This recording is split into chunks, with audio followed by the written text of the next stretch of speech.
اس کے بعد ایک دور آیا جس میں صرف ایمپاورمنٹ کی بات آ گئی کہ ویزیبلٹی تو آ گئی ہے کسی حد تک، لیکن ہم ویمن کو ایمپاورمنٹ کیسے دیں گے. تو ایمپاورمنٹ کو دیکھنے کے لیے پوری دنیا میں اور ہمارے ہندوستان میں بھی موومنٹ شروع ہو گئی، جس میں یہ دیکھا گیا سیکس ریشو 1981 کے بعد سیکس ریشو ڈیکلائن ہونا شروع کیا گیا. جو ہمارے پاس سینسس کا ڈیٹا آیا تو اس میں دیکھا گیا ویمن کا نمبر بہت کم ہے، کیونکہ سیکس ریشو دیکھا جاتا ہے نمبر آف ویمن پر 1000 نمبر آف فیمیلز پر 1000 میل، اس میں بہت کم آیا. تو یہاں سے شروع ہو گیا ایمپاورمنٹ کے جو مین فیکٹرز تھے، وہ تھا سیکس ریشو، اس کے بعد ایجوکیشنل پارٹیسپیشن، اس کے بعد ورک پارٹیسپیشن، اور اس کے بعد ہیلتھ اینڈ ویمن، لاسٹ میں تھا پولیٹیکل پارٹیسپیشن یا participation of women in decision making. تو ان چیزوں میں ڈیٹا کلیکٹ کیا گیا، این جی اوز نے، ویمنز آرگنائزیشن نے اس میں کام کیا. ویمن کا پارٹیسپیشن ایجوکیشن میں بھی پیچھے، سیکس ریشو میں بھی پیچھے، اور ورک پارٹیسپیشن میں تینوں چیزیں دیکھی گئی کہ پرائمری آکوپیشن، 3 آکوپیشنز جو primary occupation, secondary and tertiary. Primary جس میں ایگریکلچر وغیرہ آتا ہے یا لمبرنگ آتا ہے، فشنگ، جو پرائمری گڈس کا جو پروڈکشن ہے اس میں خواتین کی تعداد سب سے زیادہ ہے، کیونکہ اس میں محنت زیادہ کرنی ہوتی ہے. انڈسٹری میں دیکھا وہاں پارٹیسپیشن نیل، سروسز میں دیکھا وہاں پارٹیسپیشن نیل. تو ان چیزوں کی طرف دھیان دیا گیا. اس کے بعد 90 کی دہائی نکل گئی جب ویمنز انٹرنیشنل ڈیکیڈ جس کو ڈکلیئر کیا گیا تھا. اس کے بعد کے میں واقعات بس 1 منٹ میں ختم کروں گی. اس میں یہ آیا کہ ویمن کو جب ایمپاور کیا گیا، جو گھروں میں پہلے ہنسا ہوتی تھی ویمن کے ساتھ بہت زیادہ ہوتی تھی، لیکن وہ چپ تھے، کسی سے کہتے نہیں تھے، وہ رپورٹس پھر باہر آنے لگے. تو ڈومیسٹک وائلنس ایکٹ بنا، اور ڈومیسٹک وائلنس ایکٹ کے بعد پھر جنرل کرائم اگینسٹ ویمن جو کافی بڑھ گئے تھے، جس کے کئی ریزن ہیں. پہلے خواتین بتاتی نہیں تھی کسی کو، لیکن آہستہ آہستہ اب جب ان کو این جی اوز کا سپورٹ ملا، دوسری آرگنائزیشنز کا سپورٹ ملا، انہوں نے کہنا شروع کیا. تو اس طرح سے یہ سارے ایشوز ہمارے سامنے آ گئے. اسی کے ساتھ گلوبلائزیشن، پرائیویٹائزیشن کا دور آیا، جس میں خواتین کے ساتھ کرائمز میں بھی اضافہ ہوتا گیا، کیونکہ ملٹی نیشنل کمپنیز آ گئی اور کارپوریٹ کلچر آ گیا. اس سے بھی ہمارے معاشرے کے بہت سارے ایشوز کھڑے ہو گئے، جس میں ہمارے سامنے آ گیا لیونگ ان ریلیشن شپ، جس میں میرج کا جو انسٹیٹیوشن ہے وہ بالکل ختم ہونے جا رہا ہے، یا گئے میریجز. اس طرح وہ بھی بہت ساری دنیا کے ملکوں نے اس کو لیگلائز کر لیا ہے. تو اس کے بعد یہ چیلنجز یا لیسبین، یہ سارے چیلنجز ہمارے سامنے ہے، یا میرٹل ریپ جو آج کل ہمارا کنسیپٹ ہے. تو یہ چیلنجز سب ہمارے پاس ہے، یا جو اولڈ ایج ہومز بن رہے ہیں وہ بھی ایک ہمارے مورل ویلیوز کا ایک امتحان ہے، ہماری مورلٹی کا امتحان ہے. یہ سب ہمارے سامنے ایشوز آ رہے ہیں. ہم اس کو، کیونکہ ہمارا سبجیکٹ ویمنز ایجوکیشن یا ویمن اسٹڈیز ہے، اس میں ہم کیسے ہمیں نصاب میں تو شامل کرنا ہے، لیکن ہم اس کو موجودہ حالات میں کس طرح اسٹوڈنٹس کے سامنے لائیں گے.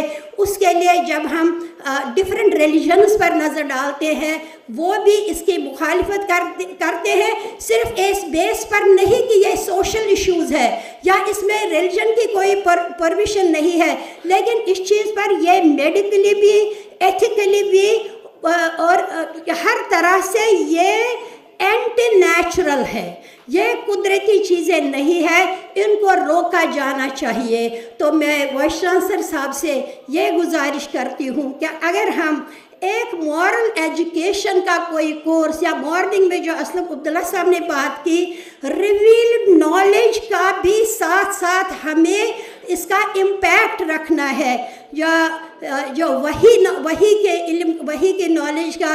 تو یہ ساری چیزیں سوچ کے کہ ہم کس طرح اس کو ویمنز اسٹڈیز میں شامل کریں گے. لاسٹ میرا پوائنٹ ہے کہ سبجیکٹ کو ٹیکنالوجی کے ساتھ جوڑنا ہے. میری یہ گزارش ہے کہ کمپیوٹر نالج یا کمپیوٹر اویئرنیس کا پروگرام جو آلریڈی چل رہا ہے وہ، کیونکہ ویمنز اسٹڈیز سبجیکٹ جو ہے it is interdisciplinary, it is transdisciplinary also, اور اس وقت وہ دور ہے اور ہماری جو UGC وغیرہ ہے وہ بھی ان کورسز کو بڑھاوا دے رہی ہے.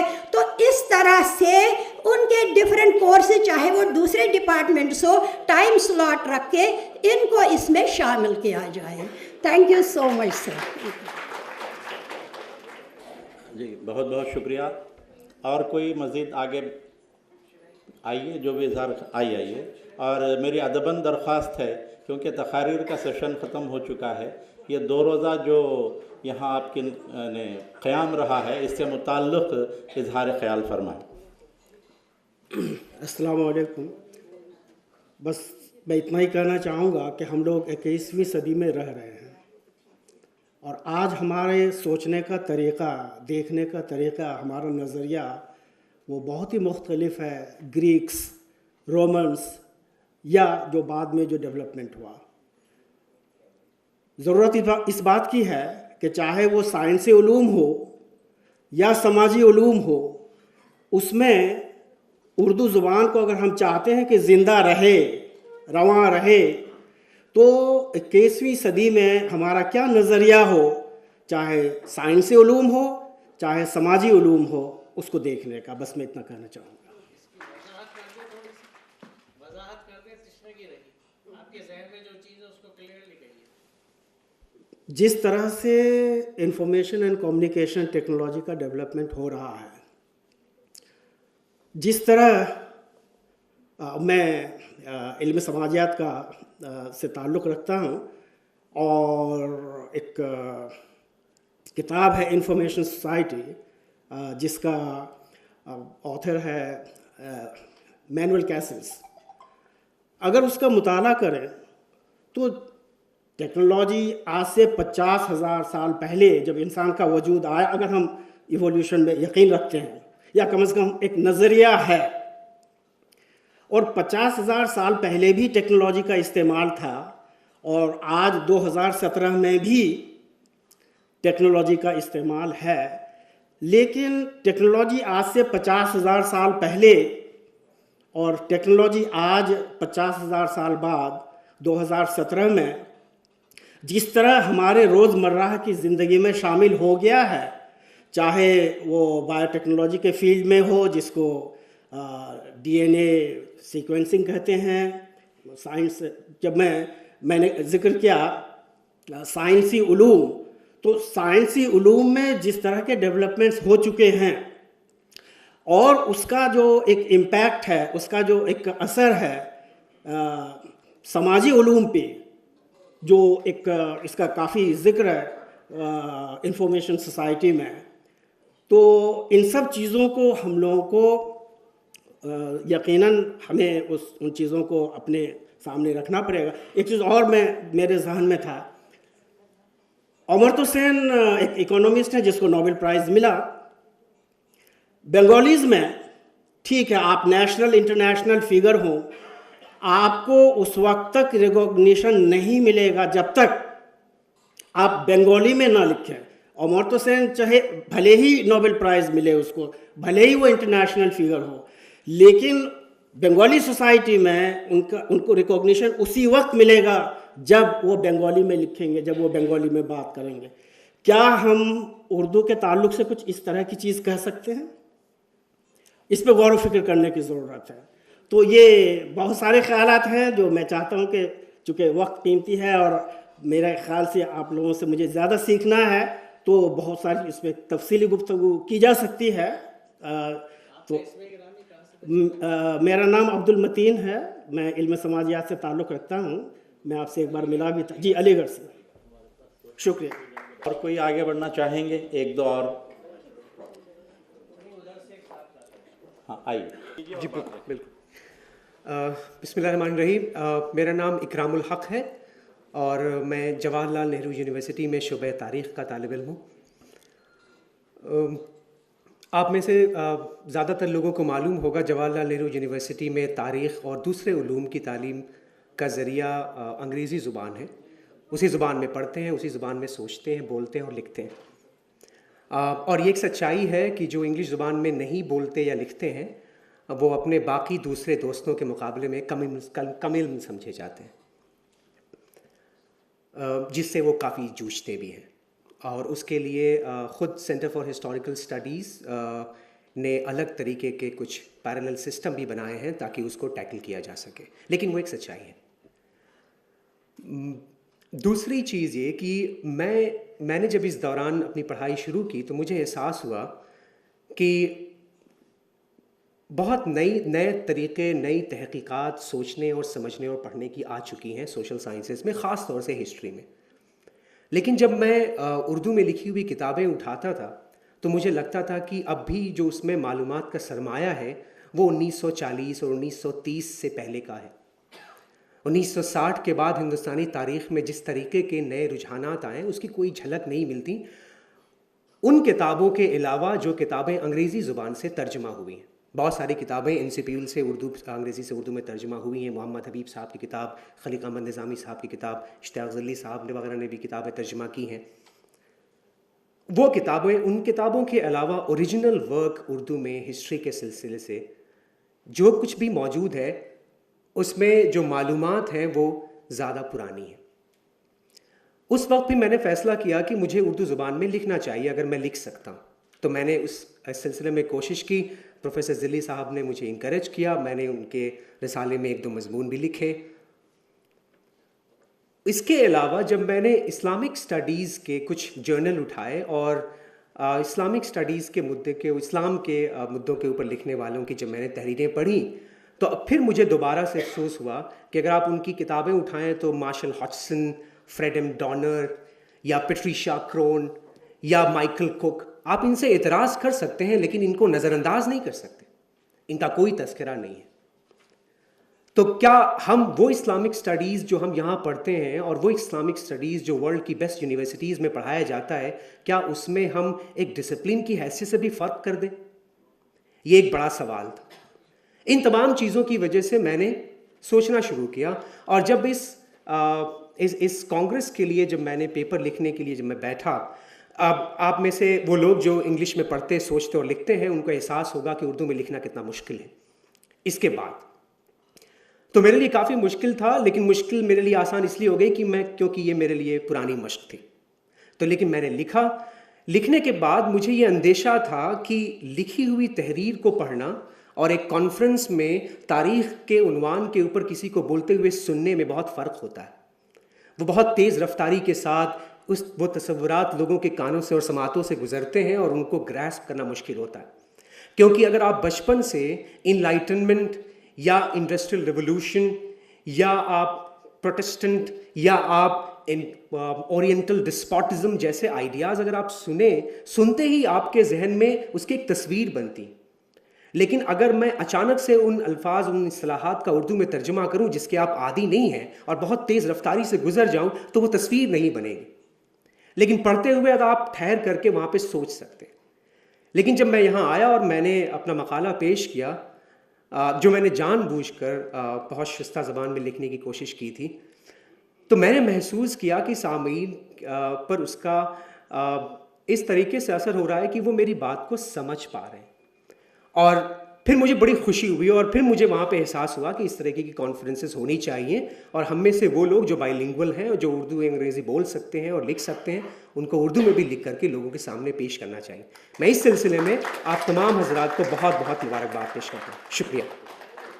بسم اللہ الرحمن الرحیم. عالی جناب وائس چانسلر صاحب رحمۃ اللہ سر, تبسم بیگم ہے ہمارا نام, ہم پولیٹیکل سائنس ڈپارٹمنٹ سے ہیں. میرا جو ٹاپک تھا مؤثر سیاست کے بحث و مباحث, مسائل اور چیلنجز. موجودہ دور کی جو حکومت ہے اس کے بارے میں نے پیپر پریزنٹیشن کیا ہے. ہمارا ملک ہندوستان جو ایک جمہوری ملک ہے, جمہوریت میں ہم سب جانتے ہیں کہ اقتدار اعلیٰ کا اصل سرچشمہ ہم خود عوام ہوتے ہیں. لیکن جب ہمارا ہندوستان کا جب دستور ہند بن رہا تھا تو سبھی لوگ یہ عہد کر لیے تھے کہ ہندوستان کے تمام ہندوستانی شہری ہم متنازع سنجیدگی سے یہ عہد کرتے ہیں کہ ہندوستان کو ایک مقتدر سیکولر سوشلسٹ اور عوامی جمہوریہ بنائیں گے. لیکن آج کیا ہو رہا ہے؟ آج ہمارے پاس فرقہ پرستی عام ہو گئی ہے. مذہب کے نام سے ہم لوگ کیا کر رہے ہیں؟ مذہب کے نام سے دوسرے مذہب کا استحصال کر رہے ہیں. فرقہ پرستی عام ہو گئی ہے جس کی وجہ سے ایک دوسرے کا مذہب کا استحصال کر رہے ہیں. 1976 میں 42 امنڈمنٹ کے تحت ہم یہ کہہ دیے تھے کہ ہندوستان ایک سیکولر اسٹیٹ ہے بول کر، یعنی کہ ہندوستان کے اندر مختلف مذہب کے، مختلف عقائد کے، مختلف رسم و رواج کے، مختلف تہذیب و تمدن کے لوگ رہتے ہیں. اسی بنیاد پر ہمارے ملک ہندوستان کو سیکولر اسٹیٹ کہا گیا تھا. لیکن آج موجودہ دور میں کیا کر رہے ہیں؟ ایک مذہب کے لوگ دوسرے مذہب کا استحصال کر رہے ہیں. لیکن ہمیں یہ ماحول پیدا کرنے کی ضرورت ہے کہ ہم ایک مذہب کا دوسرے مذہب کا دل سے احترام کریں.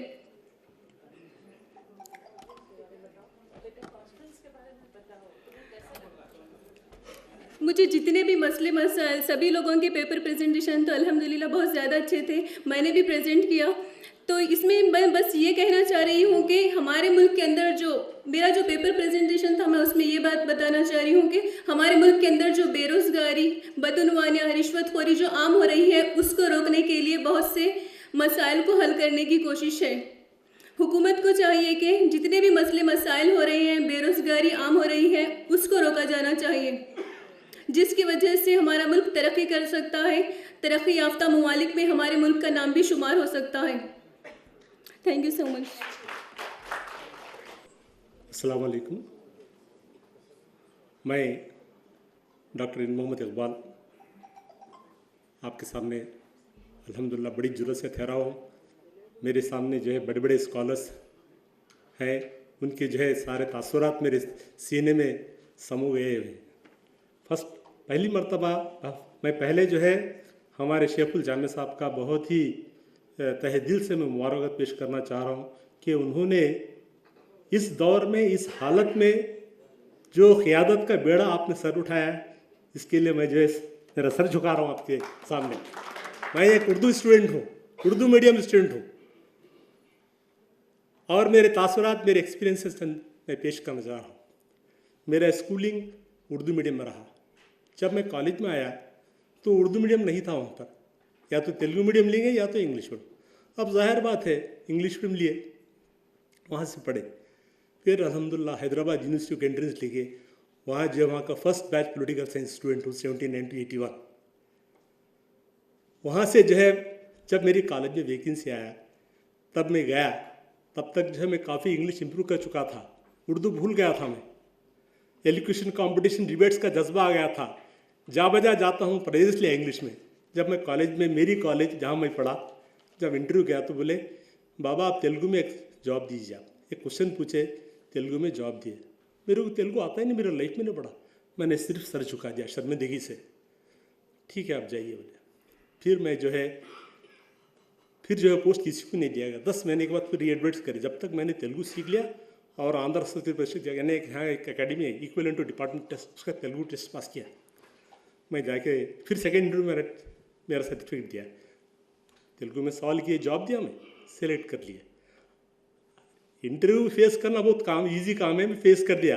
آپ بولے جاؤ کلاس کو جاؤ، تیلگو میڈیم کلاس لو. تیلگو میڈیم کلاس میں 100 بچے رہتے. میری زندگی میں تیلگو میڈیم نہیں پڑھا.